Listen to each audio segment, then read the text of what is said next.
नमस्कार, मैं हूँ साक्षी मंगाई। आहिस्ता आहिस्ता समझ आने लगा है कि दौलत का झोला बड़बोला किस कारण से कहा जाता है। क्यों कहा जाता है कि संपत्ति का संदूक मूक नहीं होता, कारनामों के चक्के पोटलियों में सिक्कों से अधिक खनकते हैं। ये उक्तियां पहले जरूर पहेलियां लगती थी, लेकिन मेयर गामा पर जो हंगामा उत्तराखंड में छिड़ा, उसके पश्चात अब बात शीशे से समझ आने लगी है। भैया धन का घड़ा वाकई बड़ा सवाल ही है। देखिए ना, आरटीआई एक्टिविस्ट ने जब से खुलासा किया कि पिछले 5 सालों में देहरादून के मेयर सुनील उनियाल गामा की संपत्ति में 10 गुना से ज्यादा का इजाफा हुआ है, तब से अपनी ही दौलत के बदौलत मेयर गामा विवाद के सबसे घने दायरे में आ गए हैं। अब इस घेरे का चक्कर तो प्रदेश के साथ हम आज रिपोर्ट में लगाएंगे ही, यानी कि ये तो समझेंगे ही कि पूरा मामला क्या है। साथ ही ये भी जानेंगे कि गामा पर लगे लोक सेवक पद के दुरुपयोग के आरोप पर विपक्ष की प्रतिक्रिया क्या है और खुद महापौर सुनील उनियाल गामा मामले में क्या जवाब दे रहे हैं। रिपोर्ट देखिए।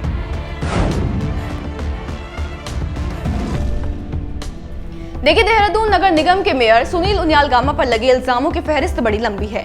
आरटीआई एक्टिविस्ट विकेश सिंह ने मेयर सुनील उनियाल गामा पर पुख्ता दस्तावेजों के साथ जो बड़े आरोप लगाए हैं, उन्हें 5 बिंदुओं में समझिए। पहला आरोप लगाया है कि मेयर गामा ने अपनी लोक सेवक पद का दुरुपयोग करते हुए आय से कहीं अधिक संपत्ति अर्जित की। कहा कि मेयर की संपत्ति 5 सालों में 10 गुना बढ़ी है।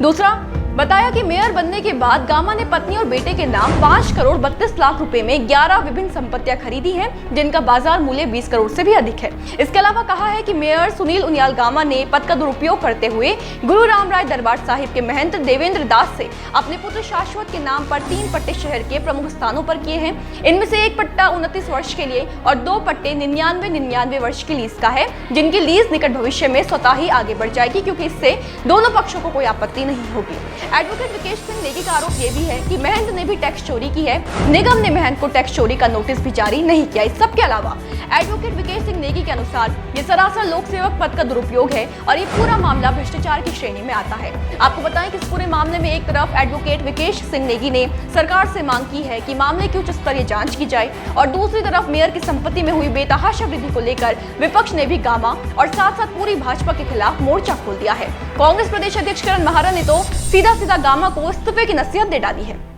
आरटीआई के माध्यम से जो खुलासा हुआ, उसके हिसाब से गामा जी की संपत्ति आय से ज़्यादा है, और जो उनकी संपत्ति कुल दिखाई गई थी चुनाव के वक्त, उससे ऑन पेपर 10 गुना ज़्यादा वो संपत्ति हो गई है। और गामा जी को इस बात का स्पष्टीकरण भी देना चाहिए, और जिस तरीके से संपत्तियां खरीदी गई हैं या अपने नाम की गई हैं, निश्चित ही ये दुर्भाग्यपूर्ण है। और एक मेयर के लिए, खासकर जो प्रदेश के का जो मुख्यालय है, वहाँ के जो मेयर है, उनके द्वारा इस तरीके का कुकृत्य किया गया है। निश्चित ही भारतीय जनता पार्टी की सरकार को भी इसका स्पष्टीकरण देना चाहिए। गामा जी को इस्तीफा देकर निष्पक्ष जांच में मदद करनी चाहिए, और जांच के उपरांत जो आएगा, कांग्रेस उसके बाद अपना पक्ष रखेगी।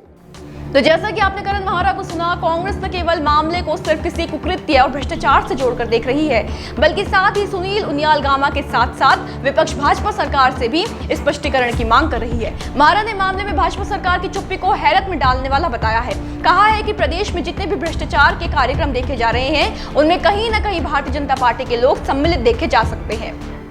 इस मामले में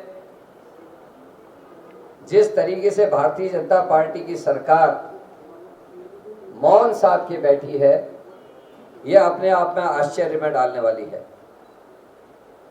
और हम लगातार कह रहे थे कि प्रदेश में जितने भ्रष्टाचार के कानून तोड़ने के कार्यक्रम दिखाई दे रहे हैं, उनमें कहीं ना कहीं भारतीय जनता पार्टी के लोग सम्मिलित देखे जा रहे हैं। एक तरीके से ये कहना यहाँ पर गलत नहीं होगा कि देहरादून मेयर की संपत्ति को लगे पंख न केवल उन्हें खुद को, पर साथ ही बीजेपी को भी असहज होने की कगार पर खड़ा कर रहे हैं। देखिए, बात क्या है कि बीजेपी जो है वो जीरो टॉलरेंस पॉलिसी पर काम करने का दावा करती है। देश भर में जितने भी नामी चेहरों पर कार्रवाई की गाजगिरी है, उसमें भाजपा अपनी मंशा को जाहिर करने में सकुचाती नहीं है। डंके की चोट पर डबल इंजन सरकार भ्रष्टाचार पर प्रहार का इरादा जताती भी और श्रेय भी लेती है। ऐसे में विपक्षी दलों के लिए भाजपा के मेयर का नाम इतने बड़े मामले में आना, वो भी ऐसे समय पर जब सरकार की कार्यनीति के खिलाफ एक नहीं कई विपक्षी दलों में उबाल है, पार्टी के लिए मुसीबत बन सकता है। हालांकि गामा जो है, उन्होंने खुद पर लगे आरोपों को बेबुनियाद साबित करने की कोशिश जरूर की है।